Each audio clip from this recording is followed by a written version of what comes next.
Here we go. Well, hello, Amanda. Welcome to the show.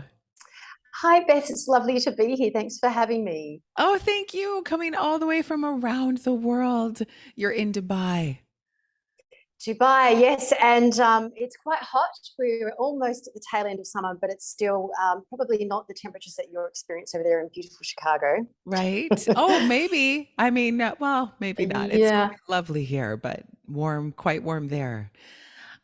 You have had such an interesting journey. Please walk us through your musical journey when it started at a very, very young age.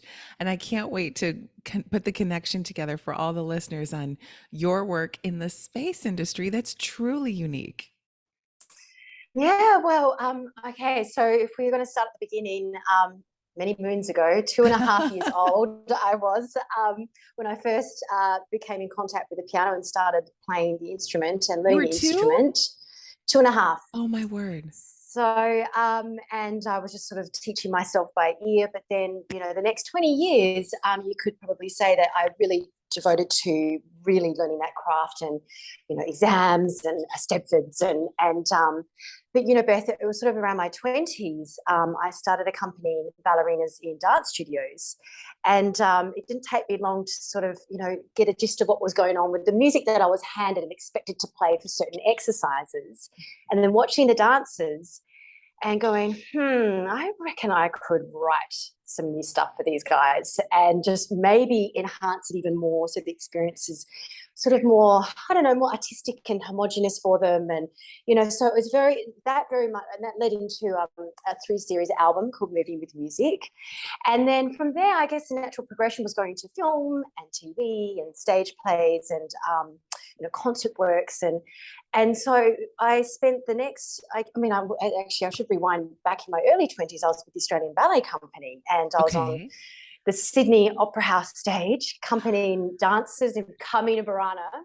And Wow. Beth, it Wow. was that moment that I was really getting into my composing and working 90-hour weeks. Is just no chance to devote to that craft. And so I made a big decision on, in the pit of the Sydney Opera House, playing the piano, that I have to resign because there's no way I'm going to really see. I was just so curious about how far I could take this whole composing thing. So then that led to a ballet. I was commissioned a couple of years later, and then I met my husband, and I came to Dubai, and I've been here ever since. And it was about 5 years ago that I came up with the idea for the Moons Symphony, which is, I guess, what we're talking about here. and and What a that's sort of journey. yeah. So that's really how it all came about. And what a jump. So, how brave you must have had needed to be to say, I can do this, but I can do more. Was there someone along that path that encouraged or invited you, or was there just this inner need to step away in order to be as involved as you wanted? Well, I think for me, I've always had the mind that just loves to roam, and I'm so curious about how far we can really push, the creative boundaries in oneself. You've learnt the tools, you've got the skills developed, but now what can we do with this information? And I think, so when I came across these moons, I was almost finished a piano concerto that I'd called Crossing of the Crescent Moon. And I don't come from any astronomy background at all, except coming from down under, which is beautiful night lit skies and Oh, not well, much there's that. light pollution. I Oh, know. But I didn't grow up around telescopes or sort of science classes like that. And so when I saw, but I love moons. I love a full moon and the pagan in me maybe. And but anyways, so when I stumbled across these other moons and my research of crescent moons and ancient symbolisms, and I saw an article that said 10 of the weirdest moons of our solar system. And Beth, my hands were shaking. I was so really? excited to be introduced to more moons I didn't even realize were part of our solar system. And they were it was like a lightning bolt. And the first thing that came to me was these moons need music. And the very next comment in my mind and heart was these moons need emotion. And that was my project. That's how it started. Wow, you're giving me chills just hearing this. It's like you're interpreting something that's coming alive in the form of music. Holy cow. That's just such a Yeah. moment.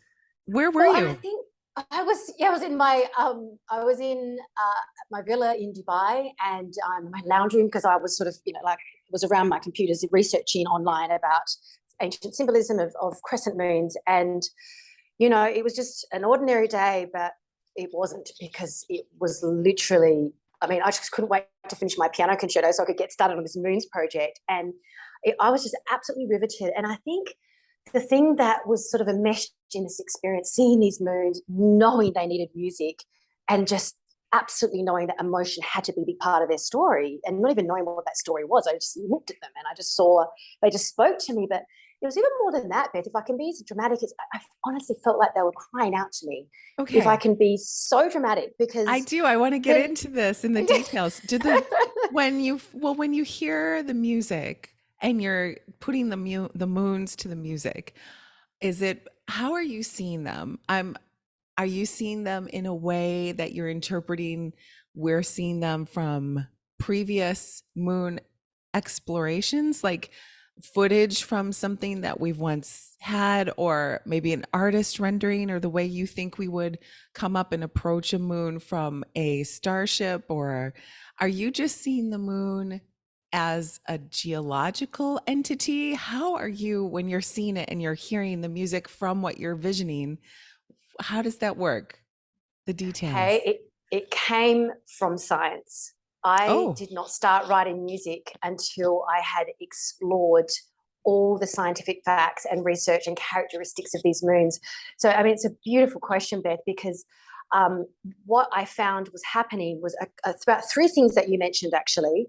I became an astronaut myself. I was floating around I passed the asteroid belt. I mean, these are moons of the outer solar system. This is, and there's some extraordinary stuff going on in these worlds. And so the more I started researching, I stumbled across this incredible science that I couldn't ignore. And I'm like, oh my goodness, and at that point I had decided to employ a choir. It was just going to be, moons, so music, orchestra, all this kind of thing. But I'm like, wow, imagine if I did employ the forces of a choir to sing this science that I'm discovering, and mm-hmm. they can tell the story, and it's going to be far more outreach. And I was becoming riveted by what I was unearthing through my research. And the research phase would be anything from like 3 to 4 months, but I would not go into my studio until I had what I call, it's my incubation period, where I sit on this egg until I've marinated myself in all this information Wow. before.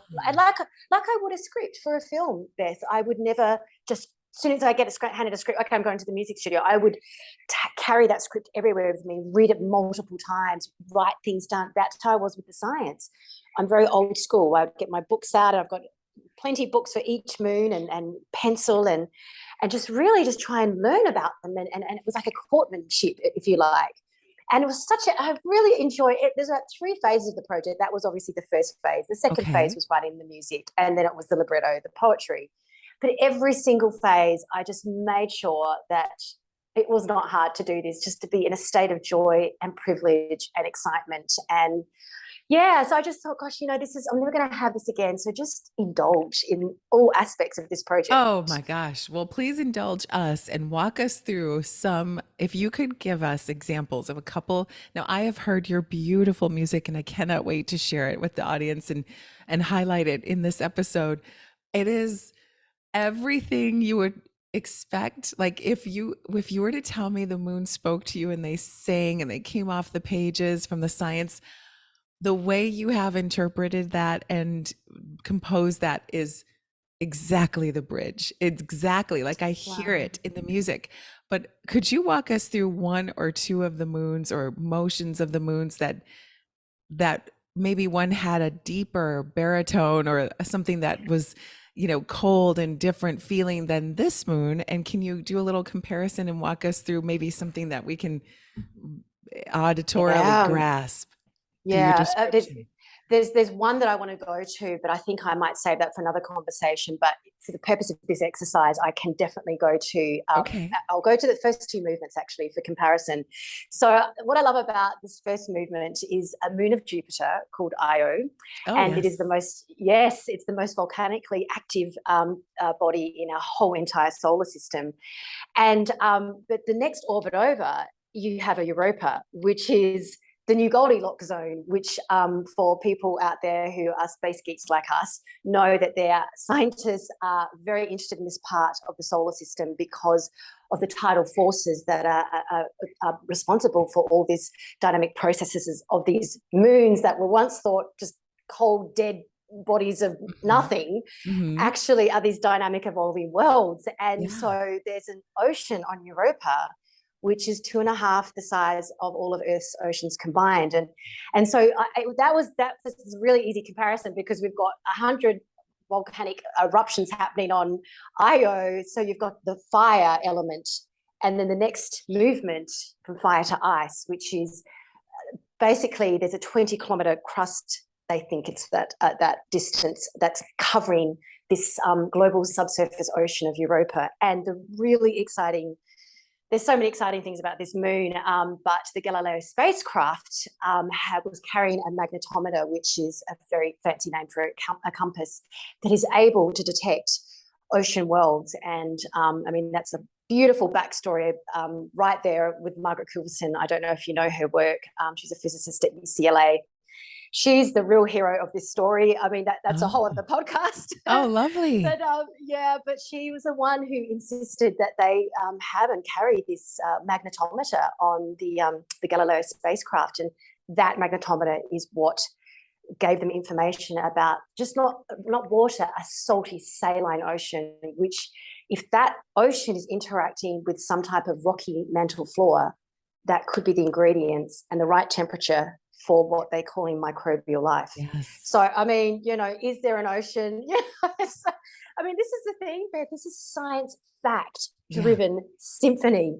This is real things happening, real scenes taking place in our solar system. So, really, what's there not to get excited about? So, Right? Well, we haven't yes, even gotten to the part where the London Symphony Orchestra has performed this. I mean, I know we're still in the development phases of how you're becoming inspired, but I yeah. mean, I'm cutting to the chase here. But okay, so your music has this interpretation because it's so vivid, and like you said, there's so much going on. It's now is it a now is it the challenge to try to contain that and frame that, or is it just coming to you naturally and it's just about capturing it quickly enough to, and then how do you capture it without your incubation period, without producing it and it stays as a fresh idea? I know for me, if I go to sleep at Mm, night, I'm like, oh, I had a brilliant idea yesterday, and if I didn't write it yeah. down.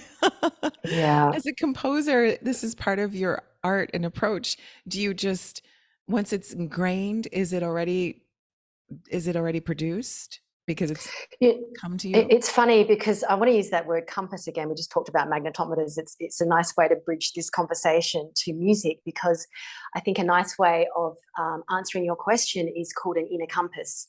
And that inner compass is something that us female love to be in touch with, which is our intuition. And that, fortunately, has been a muscle I have been training and surrendered to, and all through my years of composing. And I only ever 100% relied on that compass to guide me about whether it was a feeling thing, Beth. Just as I felt emotion with these moons, all that translates into the role of an artist, is to be able to not let the intellectual mind make those decisions. And not once did I let it to. It tried to, but 100% of my decisions, artistic decisions, were based on a gut feeling, an intuitive hunch that just trust the process. You're on the scent. Keep going. I know it might not sound like that phrase is about to, have an ending or a full stop or a cadence. Trust, just trust it. I mean, that's the head and the heart talking, you see. Mm. So it was this constant state of grace and, sitting in that ball of faith, just trusting because it is, like you've said, I mean, how do you describe this? It is honestly the best way I could describe this. You've got your toolkit, Sure. So I've had my training kit, and now you have to almost like push that aside and tap into the other realm of what it means to bring it out of the ether, and Yeah. then team it up with those tools, and then watch that magic somehow come to manifestation. And I tell you what, Beth, I mean, it can be, and it has been, when you just stick with that program and you stick with the faith and the path, it can be edgy. There's no doubt about it. Like there's times you're like, oh, Uh-huh. but well, when you know, and John Williams, he says this, he has a beautiful way of commenting on this certain type of topic.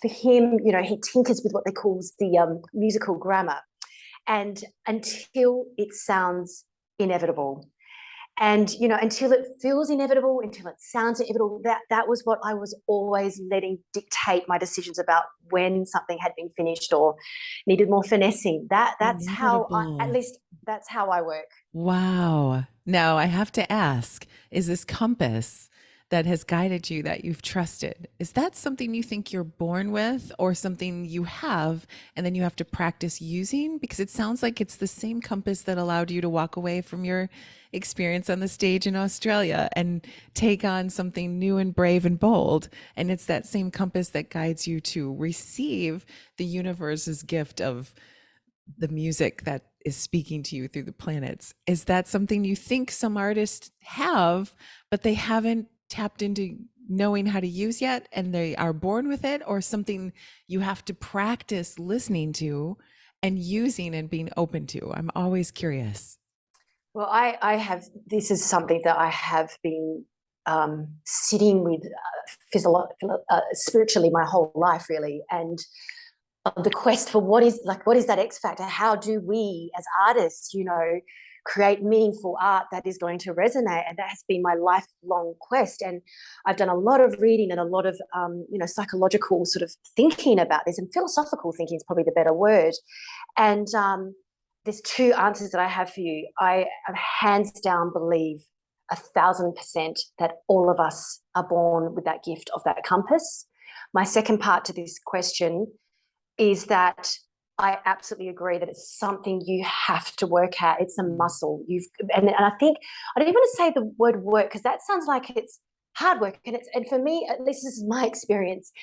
For me, that the muscle is a case of really it's learning to surrender. It's that word I was talking about before. And so that's not really a working thing. That's not really a muscle thing. That is it's a training thing. It's Mm, trusting. And I think also you start small by using small evidence that's given around you. I mean, that's the other thing. You use sort of just incredible things, synchronicity that happens in your life as sure, evidence that you sure. are on the path. This is, you are being guided from a larger force, or whatever you want to call as artists. And I think that is what is just so beautiful about our role as an artist. Oh, are you familiar with the work of Elizabeth Gilbert, the author of Eat, Pray, Love? You talk about goosebumps. You've just given me goosebumps. Yes, yes. Yes, of Okay, so she course. has a book. She has a book called Big Magic. Have you read that? I read it. Okay. I read it just before I wrote the symphony. Oh my And goodness. So you yes, know. Okay, so this is yes. what you're speaking to for our listeners. I want to connect that Elizabeth Gilbert has, who I also love so much. She has this Wow. approach or theory that the universe gifts you creative ideas and inspiration, but it's up to you to receive them and put them into your art. I know I have goosebumps too right Oh, now I because, love this and bit. she tells a story. I don't know if you've heard this, but she had lunch once with another writer, an author, and they were just gal pals that were getting together. And I love this story so much. May I, if you would Of indulge me? course, Okay. please. I You're love probably this. familiar with it, but I I am. just want to bring it. I love it. So I'll It's cut right worth to the repeating. chase. She has lunch with an author. They kind of chat and they catch up and they say, "What are you working on?" And months earlier, Elizabeth had this story where a man needs to bring his secretary on a trip and travel to the jungle. They fall in love, they have relationships, and all kinds of, there's murder and mystery and all kinds of stuff. And it was this story that just couldn't come into the universe through Elizabeth's work. She loved it, she held it, she molded it, she worked on it, put the words to it. It just didn't work. Months later, she's having lunch with her colleague and she's like, "What are you working on?" "Well, there's this man who has an affair with the secretary who goes into the jungle." And they look at each other and they have this moment of like just they know that some big force is speaking and channeling through them right there. And they are just astounded that the exact same story with some of the exact same details is coming into fruition, but through a different artist because it either wasn't the time or the place or the person in which the universe was to receive it. Just telling this right now is giving me goosebumps because I think, like what you're explaining, that really is how it works. It's like you have to be open to receive it. And if it's not yours to receive, it moves along. The universe gives it to someone else. Why do you think the planets and these beautiful moons spoke to you and gave this to you? You were You open know, to receive it. The time was right. You were looking for it. What do you think? oh, it's a big question right there because I do often, like, I mean, I often, I always have asked myself, wow, I feel so privileged. And I think because I spent okay, here's a fun answer for you, actually, Beth. I have spent so many decades on my craft, learning the art of orchestration. I created all this music. It was not for commission. It was just because I love to play with the music. And I'd submit it to all these competitions. It would do really well. But quite frankly, I was really just not really indulging. I was curious about learning my craft really and developing my craft and through software and manipulation and you can do some pretty impressive things and so many years I would turn to my husband, Beth, and after writing lots and lots of material in a given year, and just I'd say to Paul, my husband, I'm like, well, there's another piece for the musical orphanage, just put it on, the musical orphanage, I call it, kept like these Yes. children just kept I'm familiar with this. I have a podcast orphanage as well, and quite a few other things. I love that you call it the orphanage. Oh, I meant to That's say great. that. So, and at the same time, I mean, it could come across a little bit cynical, but I was very playful about it, and we'd always laugh because I'm like, you know what? I just feel like there's just always a bigger picture about it, and I'm always learning, and I want to keep learning and exploring really. And so there was, looking back, if I was going to answer that, I'd have to say that maybe, just maybe, I was gifted. I'd have to say I felt it was the idea was a gift because it took my breath away. I'm like, why hasn't anyone else done this? Like, it was just seemed like a no-brainer to Yeah, me. And I yeah. actually, in the early days, Beth, I was Googling going, I was looking to see if anyone had done anything like that. And I think something like the asteroids came up, or I'm like, whatever, but that was nothing to do with what I was Mhm. envisaging. And so I do wonder, and I will never know. I will never know until we hit pearly gates, if we, once when that time comes. But I wonder if it's just, my advice to composers out there and students is, just don't give up on the joy. Just be on the quest for learning, and don't label anything as good or bad. Just be in the moment and find the joy, and that has always governed all my creative decisions and my activities. And I almost think that maybe the universe just gave me a little bit of a pat on the back and went, hey, what about this idea? Maybe Oh, this one won't end up in the orphanage after all. well, it sounds like when your interest in moons and crescent moons, you were kind of seeking it a little bit. So the universe gave because you were Yeah. looking. Yeah. And I Oh, think because I'd spent time on this piano concerto and it was driven by a love of moons, and you always start that approach as a creative artist. What do you love? Like, start with that. And I loved moons. I'm like, okay, I'll write a piano concerto about a crescent moon. And so, yeah, I do definitely, the theme was there and it evolved to what it is right now. oh my goodness. And it is just amazing. It, like I said, I don't even know how to describe how when you hear the sounds, you envision in your own way, in your own interpretation, this journey and these heavenly bodies and this experience that it takes you on. It's just gorgeous. And I only have small snippets. I can't imagine. Can't wait to hear the whole thing. So now that you've had this, tell me how it's been received. Are people coming to you as space enthusiasts, as musicians, and all across in between and enjoying this so much? Or What has it been so far of people in feedback of what you've created? Well, the real feedback is going to happen in about 2 weeks' time, Beth, because the album's going to be officially released on the 7th of October, exactly.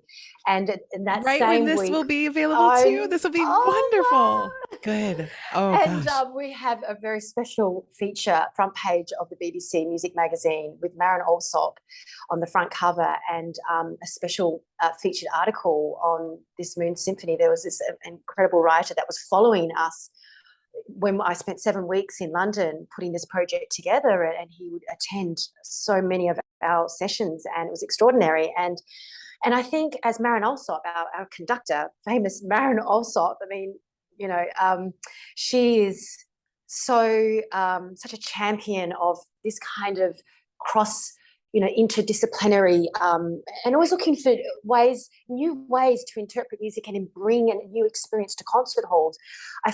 She has, very clearly stated that this is of great interest to her because of the cross collaboration.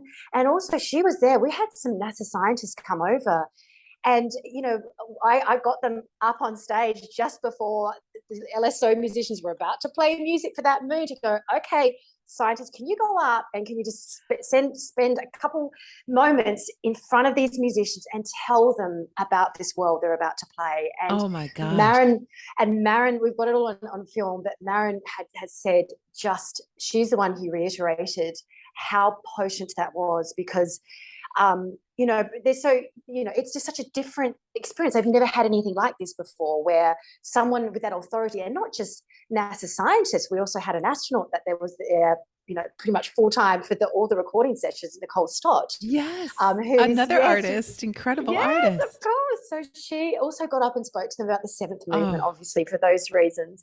But oh, apparently, it was really made an impact on the musicians, Beth, and that is what I want. Because two very simple things: space is for everyone, and music should be for everyone. mm, And music is a universal language. Space are universal themes, and you can't, if you want to, I mean, there's a message embedded in this symphony, which it will become obvious once you experience the full gamut of moods and all seven movements. But there's a very strong humanitarian message encased in this moon, and which is why the Maren Alsop and the Nicole Stott are really shouldering up next to this whole project, because it's themes that they subscribe to, and we want to make an impact all over planet Earth about its message of how incredible our planet is. I mean, we can go and explore these fascinating worlds, to think that we might find the second genesis of life, but we haven't got there yet. And actually, the Goldilocks zone is that third rock from the sun, and that's uh-huh. pretty much the message that's sort of encased in Oh, in this. yes. So, Oh my goodness. So I so have to yeah. ask. I have so many questions I can't wait to get to. But the two questions I want to ask right off, based on what you've just shared, women will be going to the moon for the first time. You're the female composer that has brought this beautiful work. I can only imagine. And then there's Nicole Stott, and then your conductor, all of these people, now women who are producing and envisioning and giving and interpreting, basically. I just can't help but feel like this is a movement and a moment for us as a feminine to embrace and enjoy and feel fully present for the first time. And I do have to just ask, can you hear in previous music that once described Apollo, the male god of the moon, and now with Artemis, the female, that there is a difference, and even in the way that it was portrayed in Hollywood and the way that we talk about the first men that stepped foot on the moon? Is there a difference that we can look to and actually point to an experience in the music? Was it once cold and firm and bold, and was that music different than what music now is coming into Artemis? Or am I really reaching for the feminine here? Well, it's interesting because you mentioned Marin, a glass, the first female conductor to run a major orchestra. You mentioned astronaut Nicole Stott. Minority females in that field being represented.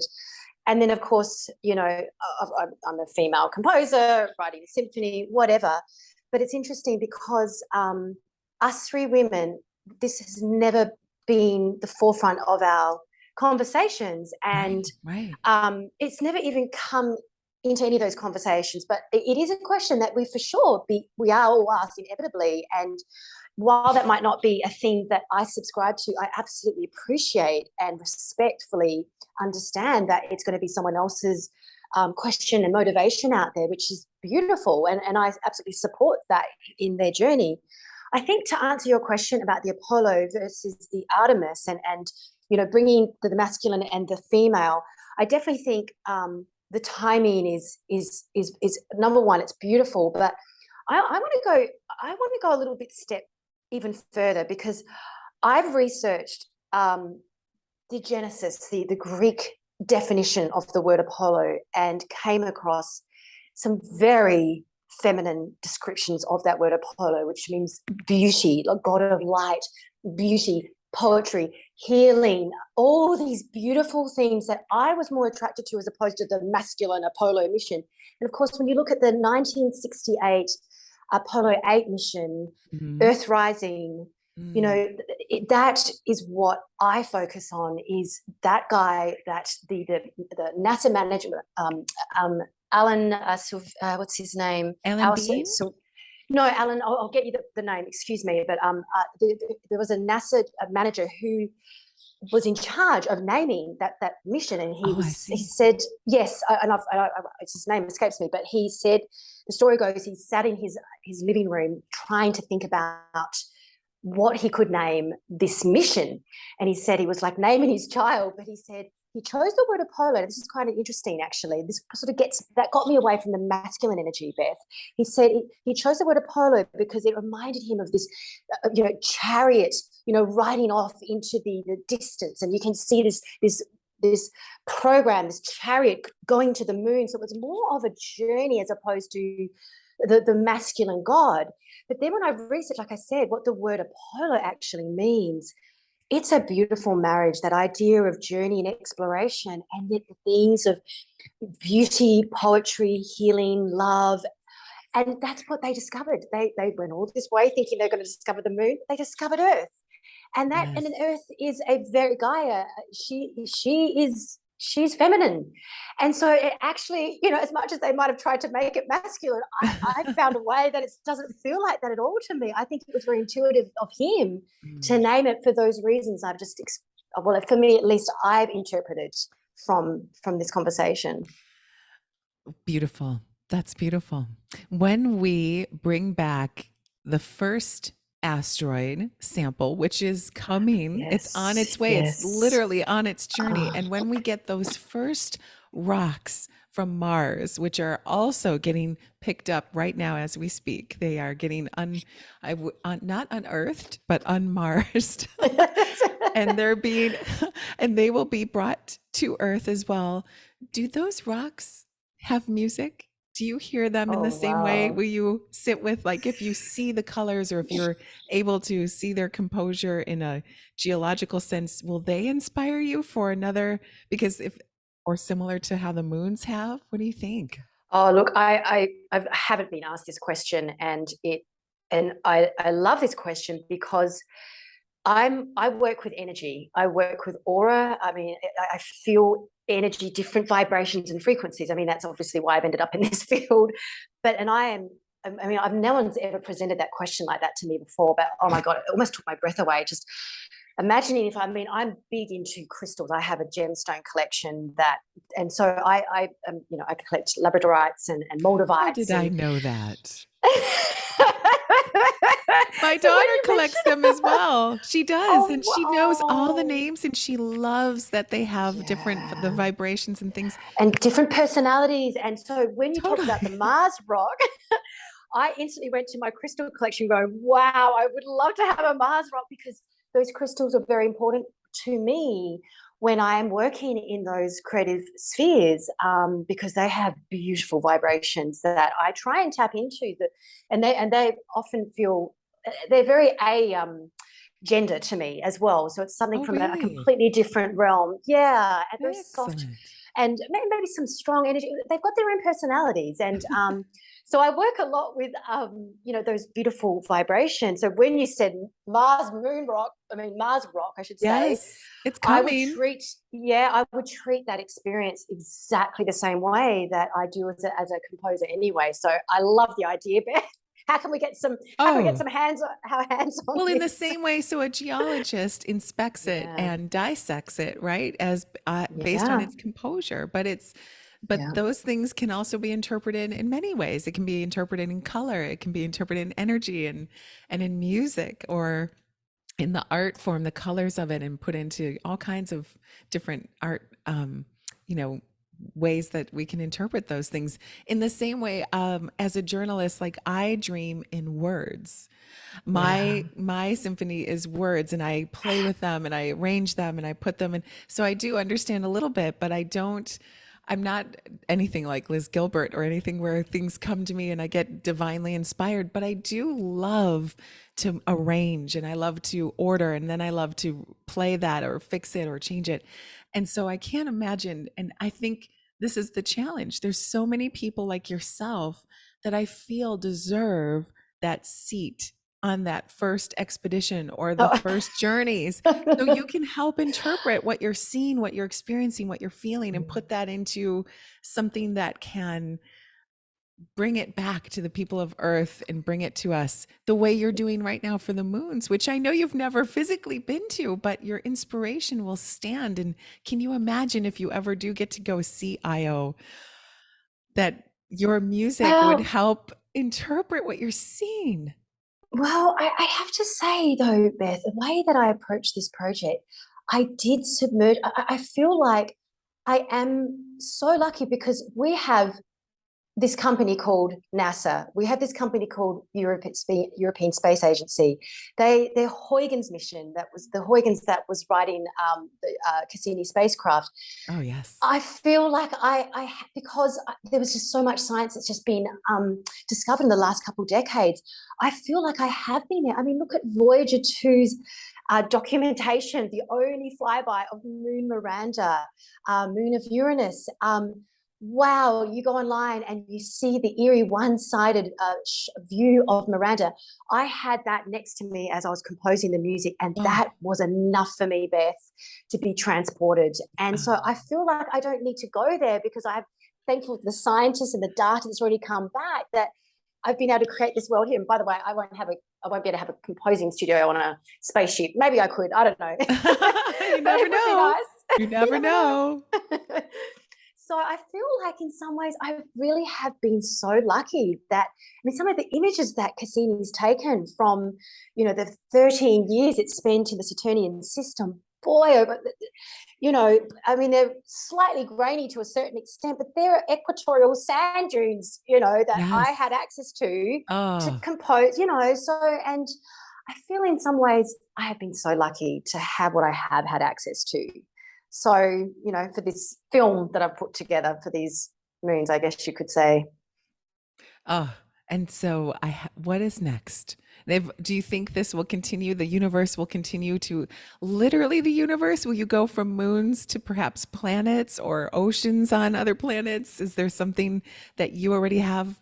I know you've just completed this, so I really want to sit with the moons project and enjoy it all. But is there something on the horizon that you just opened the door to and it continues to inspire? Well, there's two probe answer to that, and one is a a project that I'm really passionate about that is actually going to link. It's going to do a beautiful overlap with this Moon Symphony, and it actually was birthed just before the Moon Symphony, but the Moon Symphony sort of eclipsed. Sorry about the pun. It eclipsed this other project, and No, hey, but. no space pun is a bad one on this show. Don't even apologize.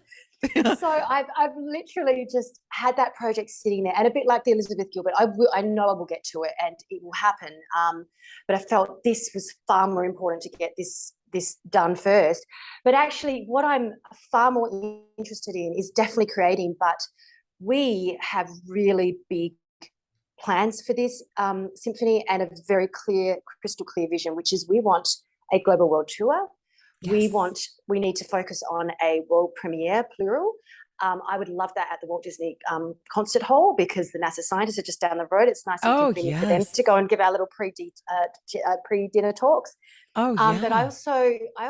mean, Nicole Stott sees this in planetariums and outdoor stadiums That's with, where I do you know, too. I can't envision not yeah, having it. And the timing is perfect. I telescopes. mean, Yeah, Artemis is sitting waiting to launch. And no. I feel like so many public people who aren't savvy in constant art or science, when they hear this music and they envision us going to the moon and returning to the moon and starting to sustainably be on the moon, this is the tie that connects it all and brings it together, and they'll be able to really enjoy it. So the timing is perfect. Mm. It's pretty astonishing. And I didn't set out for this. It was just, again, serendipitous. Like, I would be having coffee with my husband, like about probably 6 months in, like 2017, we're talking.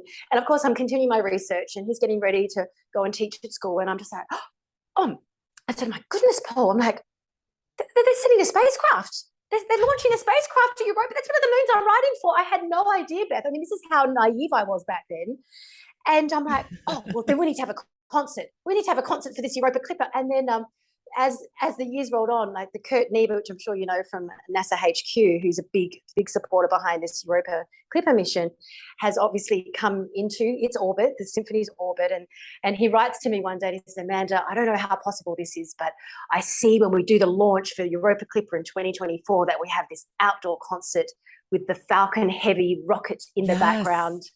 Wouldn't that, Yes. I mean, yes. I mean, I'm like, I wrote back to Kurt, I said, everything and anything is possible. If you Oh, guys can get rockets to the moon, we can get this symphony to happen at that oh moment my too. Let's do it. goodness. That will So, be a moment. So you'll have to come to the US and do that. So oh, we'll have to. definitely. I know. Yeah. So as they Wow. say, dream big or go home. I mean, I just love that. I So love that. yeah, Yes. it's beautiful, isn't Oh it? my goodness. Wow. I cannot wait to hear the feedback and how everyone is going to receive this. I can't. I'm just so blessed that we have you in the universe to bring this to us. It's wonderful.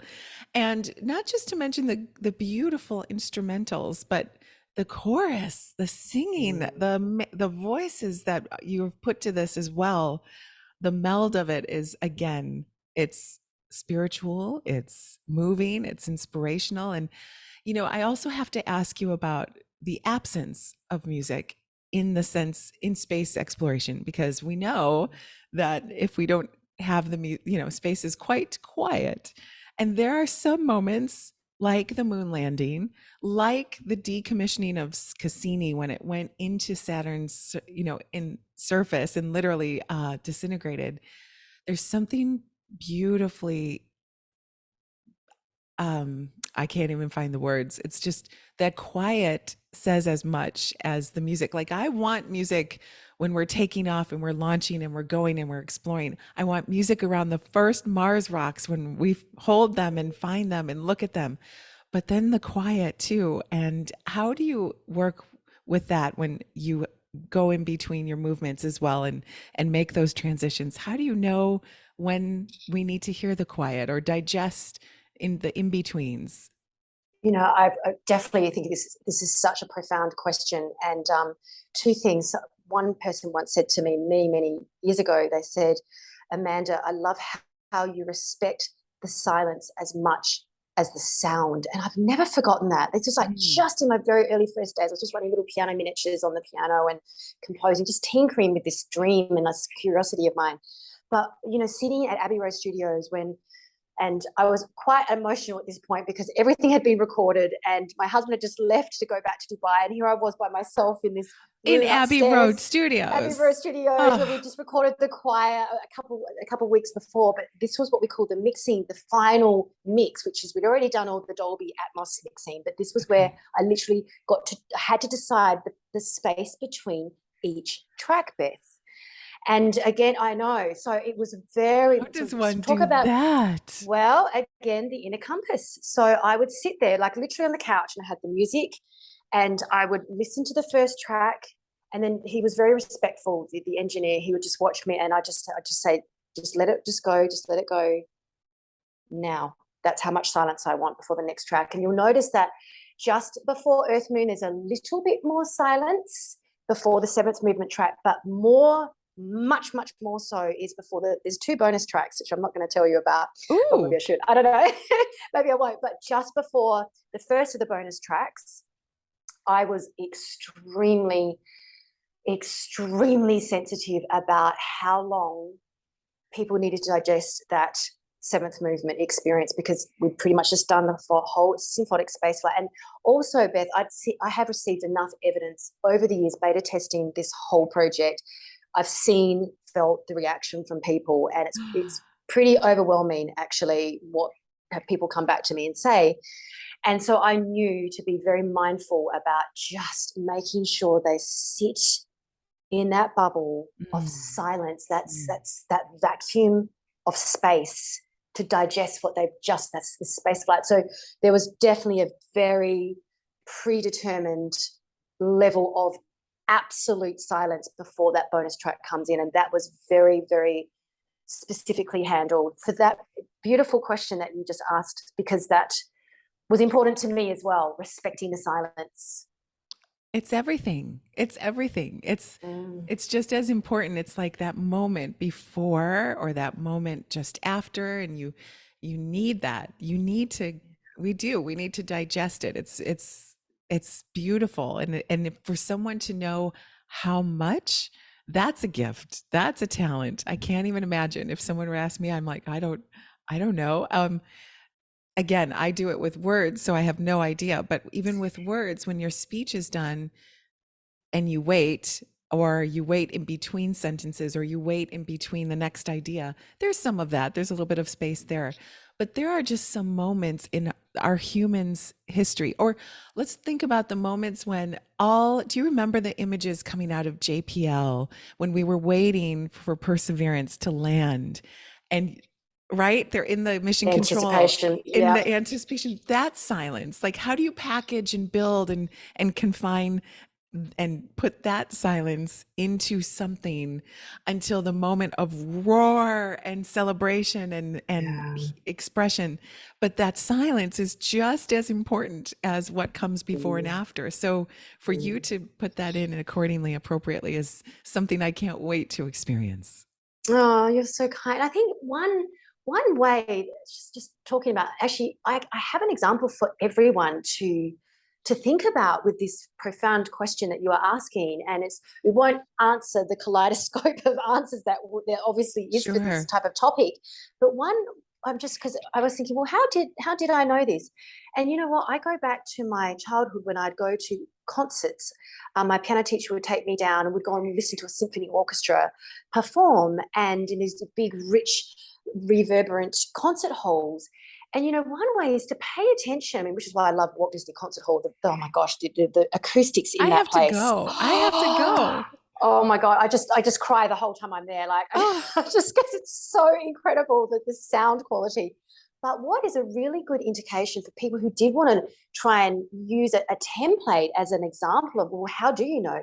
You use the experience of listening to that final chord from that symphony orchestra, where the audience is sitting, and the reverb that comes off the whole of the orchestra. You just, there's people like often don't usually want to clap straight away. They just want to bathe in that last experience and just mhm. wait until almost the reverb sort of decays.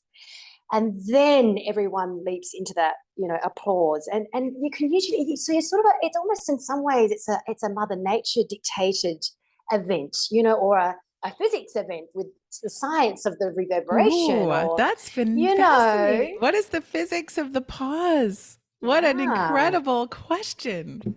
Oh, I So love well, that. you stimulated this conversation, but I mean, that's where my mind drifts. There are so many answers and approaches that we can position our thinking, and it's beautiful. Like, that's why art and music and science need to be Mm. symbiotically existing together, and that's what the symphony Yes. is really all about. Oh, and the more I think about it, the more we could write entire books, pages and pages about the pause in space exploration. Just the pause. I mean, Mm. right before we stepped on the moon, right before we landed on Mars, right before the rocket ignited, right before we heard the first communication. And every time we re enter the Earth, there actually is LOS, loss of signal, where you wait because you can't get through with that incredible velocity and the temperatures and everything that's happening.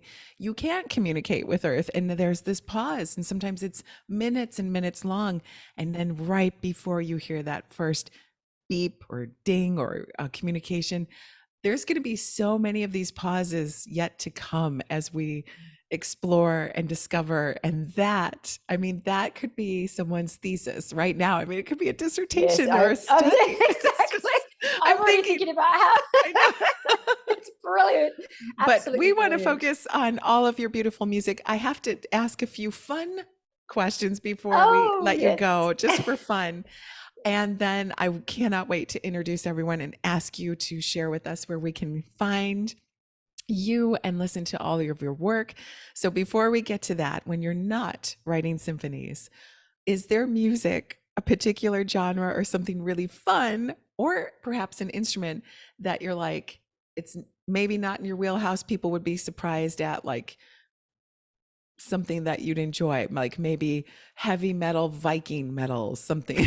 Or is there Well, something? wow. Actually, you would be probably maybe slightly shocked to know that my husband and I put out a chill out album CD. And he's a brilliant chill out artist. And I contribute about 4 tracks because I'm like, I'm curious. I want to know what that genre is like. So I went and created something with my own distinct vibe. And Okay. it's called Arabian Riviera. And we've got these sort of fake names. I think his was Rabaz and I'm Shadia. And so I had so much, it was so different than writing for, so it's like interfused with some Arabian instruments, ney flutes. And so we're sort of Really? like, we did a blend of like sort of traditional instruments versus what you would find in the chill out album sort of groove. I can't And wait to hear this. we both had so much fun. I can send you the link. It's not something that I've sent you, but I love chill out because it's just so, again, it's just a playful canvas that's very different than the Yeah, orchestral sure. coloring. And so that is, I hope that answers that question. But I That's love great. jazz. I love jazz because I can't analyze it, you see. When I'm listening to, a Ravel or a Debussy, I'm usually thinking about the chord analysis and stuff.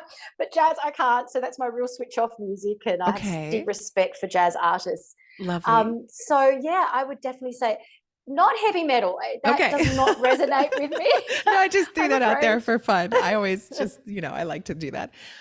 Another question. They decide that Yeah. they must have you on the next mission to interpret that Mars rock. So space is limited. What would you bring if you are to compose and you're limited? Can you bring just a few instruments? Would you bring a recorder? What are some things you would bring on your journey that would help you capture? And this is, I know I'm trying to stump Um, you for fun. I'm just having fun. No, I love it because I know for a fact that Nicole Stott has told me about how much he's allowed to take, and it's not a lot. So I Yeah, know what like those a little suitcases. harmonica Yes. and Do you know what, Beth? It goes back to one of my very, very early questions. And hand on heart, I would not bring any musical instruments. I'd bring a book and a graphite pencil, and and maybe I'd definitely bring some coloring pencils, and okay. I would draw and I would work and I would just write down my experiences. So I would use words like you as a symphony. I would use the language of words to encapsulate the experience, the emotional experience, and I would draw and I would write and I would acknowledge what I see through a sea of words, and I wouldn't bring no musical instruments. I would wait till I Oh, hopefully get back. wow. Yeah, That's would bring nothing. amazing. Nope, I Okay. wouldn't do that because again, I would classify it as the incubation period, which I don't go anywhere near music. You see, I Well, you would wait have until I've 2 absorbed. years to incubate as you return back to Earth. That would be Okay, quite well then I would take my music studio with me then. okay. a Good. separate spaceship.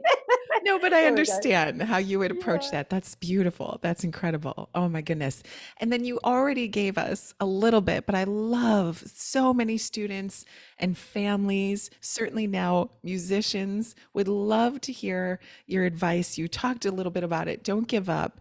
Listen to your compass. Is there anything else, maybe for some space or scientists, that you'd like to inspire or give some um, maybe an invitation to and look at things perhaps a little bit differently? They'd love to hear it coming from your expertise.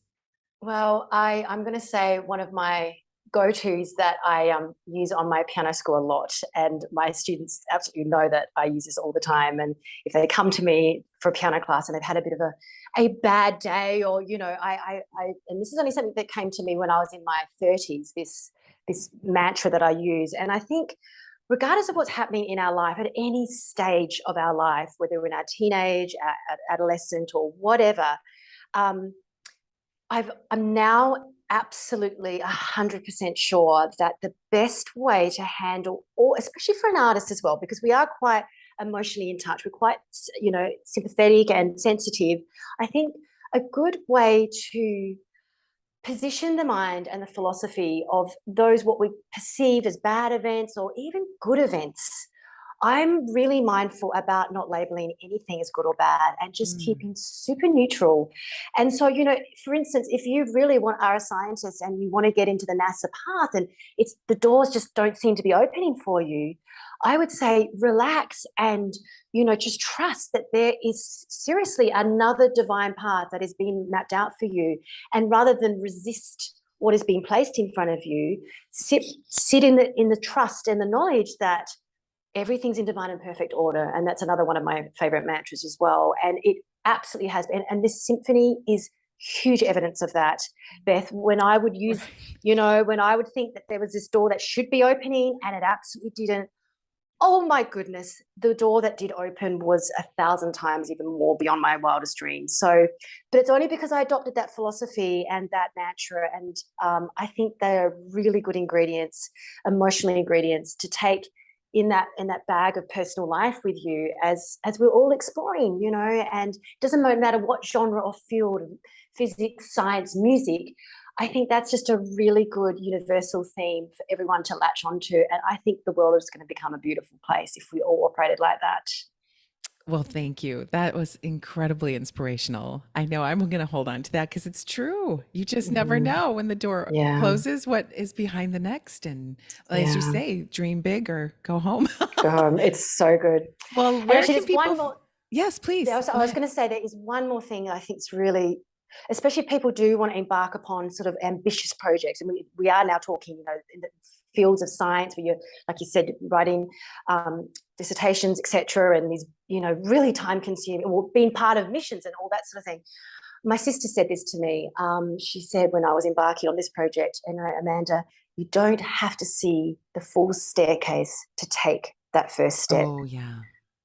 And that's Beautiful. just that really does work very harmoniously with those other ideas and things that we just talked about. And yeah, so I just wanted to add that because I think that's a real good one too. That's wonderful. Yes, very good. That first step can be very, very powerful and brave Yeah, and important.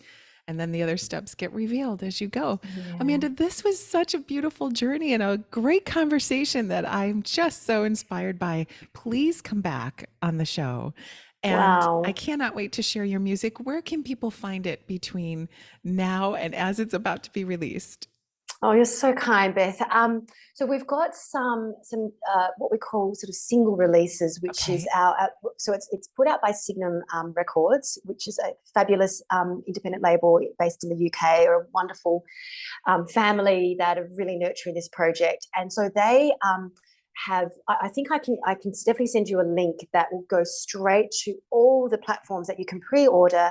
You can great. listen to some of the releases that we've been organizing.